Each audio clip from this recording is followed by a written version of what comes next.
नमस्कार, मैं हूं आपके साथ मयंक। आज 16 तारीख है और देखिए पिछले 12 घंटे के अंदर जो सारे अपडेट्स हैं ईरान अमेरिका के हमलों से संबंधित वो मैं आपको बताऊंगा। बीती रात भर तेहरान के ऊपर ईरान के अलग अलग ठिकानों पर अमेरिका के जेट्स ने मिसाइल्स ने बमबारी की है, उसकी चर्चा करेंगे। और साथ ही ईरान ने अब तक का सबसे बड़ा पलटवार कर दिया है अरब में अमेरिकी बेसिस के ऊपर, उसकी चर्चा करेंगे। देखिए अगर हम अमेरिका के हमलों की बात करें, अमेरिका ने केशम आइलैंड पर हमला किया है, फिर से बंदर अब्बास पर हमले हुए हैं, सिरिक पे, चाबार, कोनार्क, ये वो इलाके हैं जहां पर बीती रात हमले किए गए। इसके अलावा एक बार फिर ग्रेटर तुम और लेजर तुम जो इलाके वहां पर और अबू मूसा आइलैंड के ऊपर हमले किए गए। यानी करीब 10 ठिकाने ऐसे हैं ईरान के जिसके ऊपर बीती रात जो है अमेरिका की तरफ से बड़ी स्ट्राइक्स की गई हैं और कई घंटों तक ये बमबारी की गई। उसका नतीजा ईरान ने जबरदस्त पलटवार किया है और बताया जा रहा है कि ईरान की तरफ से एक बार फिर जॉर्डन में, बहरीन में और कतर में तीनों जगह जो है वो अमेरिका की बेसिस को एक बार फिर हमले किए गए हैं।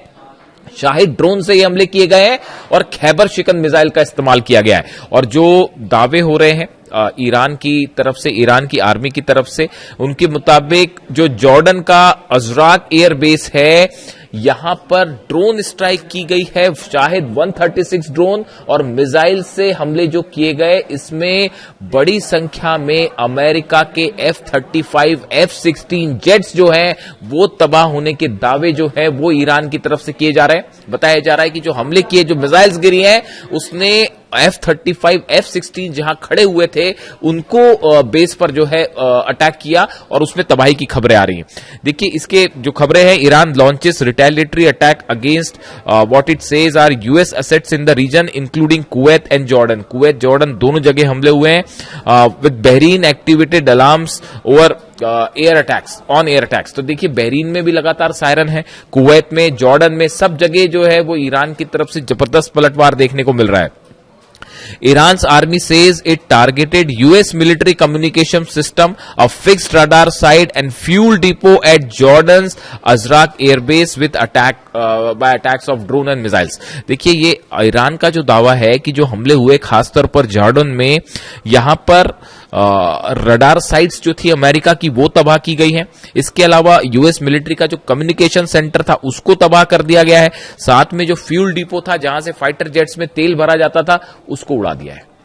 ये हमले बिल्कुल वैसी जवाब है जो अमेरिका कर रहा है। देखिए अगर आप हमलों को समझें, जो अमेरिका की तरफ से हमले हो रहे हैं, खबरें दो तरह की है। जो इनसाइड स्टोरी मैं आपको बता रहा हूं, दो तरह की बड़ी डेवलपमेंट्स हैं जो आप अगर अमेरिका के उस सर्कल को एनालिसिस करें जो इस समय डोनाल्ड ट्रंप को एडवाइस कर रहा है। देखिए आपको अगर खबर समझनी है कि अब आगे क्या होगा और ये जो हमले हैं इनका नेचर क्या होगा, इजराइल की एंट्री क्यों नहीं हुई, ये बड़े ही महत्वपूर्ण सवाल हैं।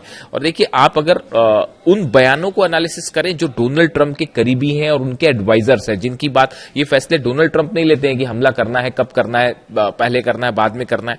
उनके एडवाइजर्स उनको बताते हैं कि ये हमले करने हैं। तो वो एडवाइजर्स जो एडवाइस देने का काम करते हैं, उनके हर बयान पर उनकी क्या सोच है उस पर नजर रखना जरूरी है।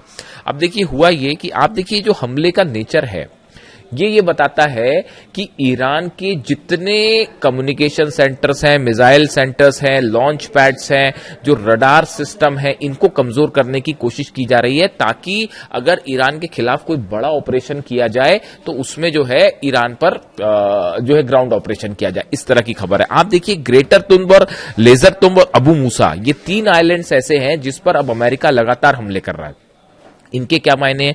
ये तीनों जगह ऐसी हैं, दीज आर ये जो तीनों जगह ऐसी हैं, इनके बारे में कहा जाता है अगर आपको हॉर्मूज को कंट्रोल करना है तो ये तीनों जगह पर अगर आपने कब्जा कर लिया तो ये यहां से जहाज को निकलना आना स्ट्रैटेजिक लोकेशन पर जो है वो आपका कब्जा हो जाएगा।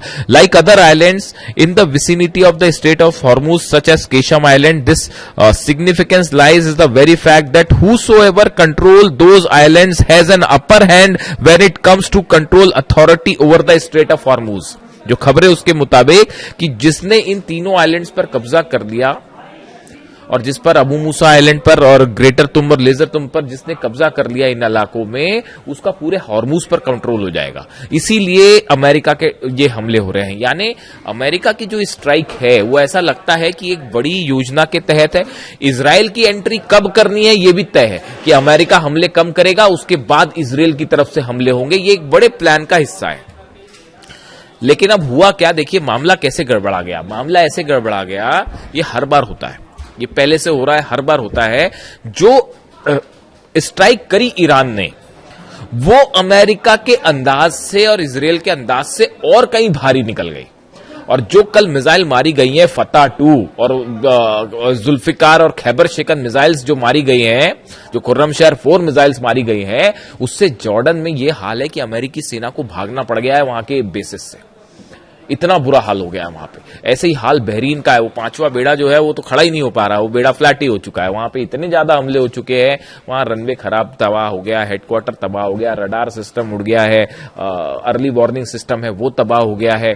ऐसी हाल कतर में है। कतर में तो आप सोचिए कि ईरान के विदेश मंत्री दौरे पर जा रहे हैं और उसी दौरान भी हमला हो रहा है। और साफ मैसेज है ईरान का कि भैया हमारी अरब देशों से कोई दुश्मनी नहीं है, हमारी अरब देश की जनता से कोई दुश्मनी नहीं है, लेकिन आप अपने बेसिस बना रखे हैं, अमेरिका की अपनी जगह दे रखी है, तो वो सारे बेसिस पर हमला हो रहा है।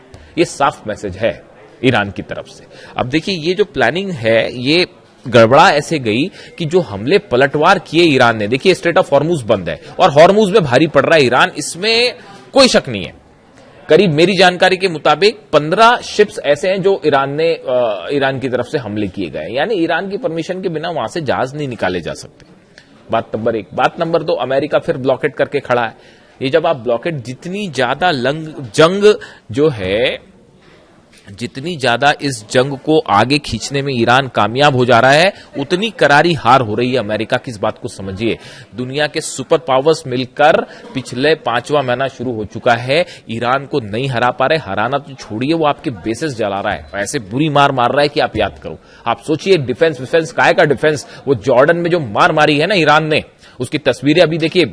क्या है कि दावे ही हैं, अभी वो सच्चाई निकल के सामने नहीं आएगी। वो आएगी भी तो कब आएगी, बाद में पता चलेगा। एक महीने बाद कोई सीनेट की रिपोर्ट आएगी या कांग्रेस की रिपोर्ट आएगी, उसमें बोल दिया जाएगा कि भैया इतने प्लेन जल गए और ऐसा हो गया और वैसा हो गया। तो उसके बाद फिर जो है वो बात निकल के सामने आएगी। तो अभी हालात ये है कि जॉर्डन में बड़ा नुकसान हुआ है, बहरीन में बड़ा नुकसान हुआ है और कई फाइटर जेट्स जल गए अमेरिका के। जब मिसाइल्स गिर रही थी, ड्रोन्स गिर रहे थे, तो सोल्जर्स को भागना पड़ गया वहां से। इस तरह के भी वायरल वीडियोज हैं। तो अब प्लान जो था वो गड़बड़ाने लग गया है। और आज 5वां भी नई हमले का 5वां दिन है। वो जंग हमेशा से चली आ रही है। अली खामनेई साहब हमेशा यही कहते थे शुरू से ही, कोई डील नहीं होने वाली और इनका सिर्फ एक ही इलाज है, और वो क्या है वो आप भी जानते हैं। इसीलिए वो डील विल नहीं करना चाहते थे। अली खामनेई साहब जो है ईरान के सुप्रीम लीडर, मैं इसलिए बार बार इस बात को दोहराता हूं, उनसे बेहतरीन मिलिट्री कमांडर आपको नहीं मिलेगा। वो जानते थे शुरू से कि क्या किसके मन में क्या मंशा है, कैसे रिसोर्सेस पर ईरान की कब्जा करने का प्लान है। वो हमेशा से इस बात को कहते रहे, इसीलिए वो कोई डील वील के चक्कर पे ही नहीं थे। और अब देखिए हालत वही है। आखिर ईरान भारी पड़ रहा है और मिसाइल्स के दम पे ही भारी पड़ रहा है। यही उनका प्लान था और उसी प्लान पे ईरान चल के जो है वो आगे बढ़ रहा है। डील वील वाली बात सब एक तरफ है। अब देखिए हुआ क्या। इनसाइड स्टोरी ये है कि ईरान भारी पड़ना शुरू हो गया है। इस वजह से अब डोनाल्ड ट्रंप का बयान आया है एक, और अभी 1-2 दिन में और बयान आ जाएंगे कि ईरान डील करना चाहता है। जेडी वेंस का बयान क्या है? जेडी वेंस का भी बड़ा गौर करने वाला बयान है। वो कह रहे हैं कि अमेरिका के कुछ नेता ये चाहते थे कि ईरान के साथ जंग जो है वो लंबी चले और कोई डील ना हो पाए। ये जेडी वेंस कह रहे हैं। डोनाल्ड ट्रंप का ये बयान कि ईरान डील करना चाहता है, और जेडी वेंस का ये कहना कि इजराइल के कुछ नेता ये चाहते थे कि जंग लंबी चले। ये दोनों बयान ये बता रहे हैं कि फिर से जो है ये सब हमले रुकेंगे और फिर से ये बातचीत शुरू होगी। आप देखिए डोनाल्ड ट्रंप की तरफ से कि हमने फिर से बातचीत के टेबल पे आ रहे हैं और बात कर रहे हैं और हमने बहुत नुकसान पहुंचा दिया है ईरान को। ईरान को नुकसान हुआ है, वाकई हुआ है। वहां पर काफी सारे लोगों की मौत हुई है। और तो और छोड़िए, अभी एक नया दावा आ रहा है कि कैंसर हॉस्पिटल पर जो है वो हमला कर दिया है अमेरिका ने।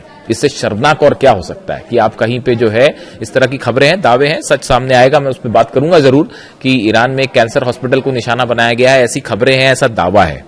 आप वॉर में कैंसर हॉस्पिटल पर हमला करते हैं, इससे शर्मनाक और कुछ नहीं हो सकता साहब, और ये बोलने में मेरे को कोई झिझक नहीं है। अस्पतालों को कहीं निशाना बनाया जाता है जंग में, वॉर क्राइम है ये तो। और आप देखिए, खैर अब जो 168 बच्चियों पर हमला कर सकते हैं वो कहीं भी हमला कर सकते हैं। हकीकत यह है साहब, देखिए मैं ज्यादा चीखना चिल्लाना नहीं करता, आराम से ही बताता हूं। हकीकत यह है, और जिसको मेरे से डिबेट करना है वो डिबेट कर लें किसी दिन। ईरान भारी पड़ना शुरू हो गया है और फिर से जो है अमेरिका झुकेगा और फिर से बातचीत करना शुरू करेगा। आप देख लीजिए, लिख लीजिए इस बात को। जो स्ट्राइक्स करी हैं ईरान ने, जबरदस्त स्ट्राइक है तीनों चारों अरब देशों में, और वो ये बता रही हैं कि ईरान बड़ी ही एक्यूरेसी के साथ, मैं अगली वीडियो में आपको बहुत बड़ा खुलासा करूंगा, आखिर ईरान जो है वो इतनी प्रिसाइज स्ट्राइक कैसे कर पा रहा है कि वो अमेरिका के जो है जहां पे F-16 खड़े हैं, F-35 खड़े, वहां हमला हो गया, रडार सिस्टम उड़ गया, कम्युनिकेशन। वो चीन के सैटेलाइट तो मदद कर भी रहे हैं, लेकिन एक नई थ्योरी सामने आ रही है, उसमें अलग से बात की जाएगी कि कैसे ईरान जो है वो इतने एक्यूरेट निशानों पर हमले कर पा रहा है। इसी बीच हॉर्मुज फिर से जल रहा है। हॉर्मुज सब कुछ क्लोज्ड है, शटडाउन है, और हॉर्मुज में फिर ईरान ने साबित कर दिया है कि हराना तो छोड़िए, पीछे नहीं किया जा सकता ईरान को। फिलहाल स्ट्राइक्स जारी है। अब देखना यह है कि डोनाल्ड ट्रंप क्या चाहते हैं, फिर से बातचीत करते हैं या जंग कैरी ऑन करते हैं, वॉर को कैरी ऑन करते हैं। दो तरह के पॉइंट ऑफ व्यू हैं। अमेरिका में भी इस बात को लेकर फिर चर्चा शुरू हो गई कि भाई ये जो हमले किया इसका परिणाम क्या होगा। वो ईरान को तो आप हरा नहीं सकते, ये बात तो तय है। आप कुछ करके देख लीजिए, ये जो खार्ग आइलैंड की ओर एक तेल टैंकर जा रहा था ईरान का, उस पर भी हमला किया गया, इस तरह की खबरें हैं।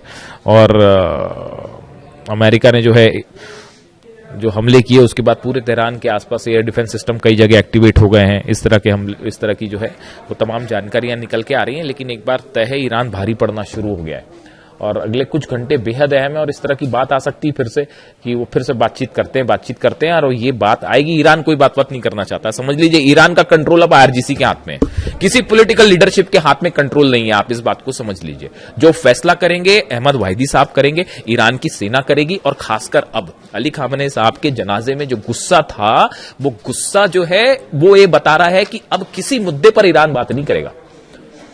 ना न्यूक्लियर, भूल जाइए, यूरेनियम देना और न्यूक्लियर डील वील करना और IAEA का इंस्पेक्शन, ये सब ख्याली पुलाव है, भूल जाइए इसको। अब ये संभव ही नहीं है। अब सिर्फ जो होगा वो ईरान की शर्तों पर होगा, या तो मान लीजिए या जंग कर लीजिए। 5 महीने से लड़ रहे हैं और ईरान भारी पड़ रहा है। किसी को मेरी बात अटपटी लग रही हो तो अभी जॉर्डन से तस्वीरें आएंगी थोड़े दिनों बाद, है ना। मैं भी यही हूं, आप भी यही हैं, कहीं जाने की जरूरत नहीं है। जॉर्डन से भी तस्वीरें आने शुरू होंगी, बहरीन से तस्वीरें आनी शुरू होंगी, कतर से तस्वीरें आनी शुरू होंगी। और जैसे कहते हैं ना, ये बैरक बना, बैरक के ऊपर मिसाइल मारी दन्न से, और वो इतनी एक्यूरेट प्रिसाइज स्ट्राइक से अभी वहां तस्वीरें आनी शुरू हो जाएंगी। ईरान की तरफ से ऐसे दावे हो रहे हैं। जो भी अपडेट होगा अब तक पहुंचाऊंगा। Thank you so much.